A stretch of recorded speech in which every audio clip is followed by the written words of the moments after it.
Hello అండి. కొంచెం పుల్లగా, కొంచెం స్పైసీగా, నోటికి కమ్మగా తినాలనిపించినప్పుడు ఈ గోంగూర పచ్చడి తయారు చేసుకొని తినండి. చాలా బాగుంటుంది. గోంగూర పచ్చడి తయారు చేయడం కోసం ఒక కడాయిలో మెంతులు, జీలకర్ర, ధనియాలు, ఆవాలు ఒక స్పూన్గా తీసుకొని వేయించుకోండి. తర్వాత ఎండుమిర్చిని కూడా వేసుకొని దోరగా వేయించుకొని పక్కన పెట్టుకోండి. తర్వాత ఇదే కడాయిలో కొద్దిగా ఆయిల్ వేసుకొని అది వేడయ్యాక పచ్చిమిర్చి, గోవాకును వేసుకొని బాగా మగ్గించుకోండి.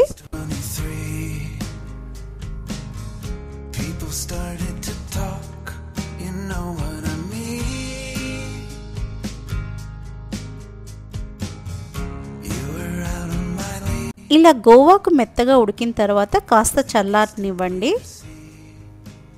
గోంగూర చల్లారేలోపు ముందుగా వేయించుకున్న దినుసులను పొడిగా చేసుకోవాలి.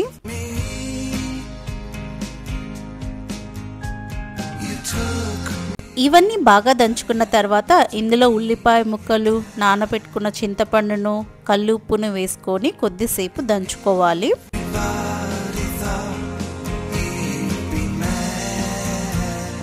ఉల్లిపాయలను కచ్చాపచ్చాగా దంచుకోవాలి. తర్వాత ఇందులోనే గోంగూర మిశ్రమాన్ని కూడా వేసుకొని బాగా రుబ్బుకోవాలి.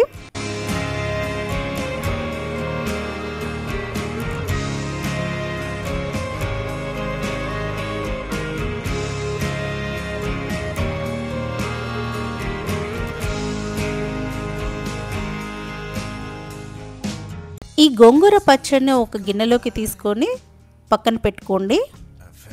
తర్వాత పోపు కోసం కడాయిలో కొద్దిగా ఆయిల్ వేసి అది వేగాక ఇందులో వెల్లుల్లి రెవ్వలను, కరివేపాకును, ఎండుమిర్చిని వేసుకొని బాగా వేగాక గోంగూర మిశ్రమంలో వేసుకోవాలి. అంతే, ఎంతో రుచికరమైన స్పైసీ అయిన గోంగూర పచ్చడి రెడీ.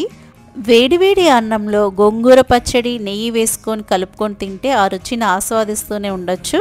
ట్రై చేసి చూడండి. Please subscribe my channel. Thank you.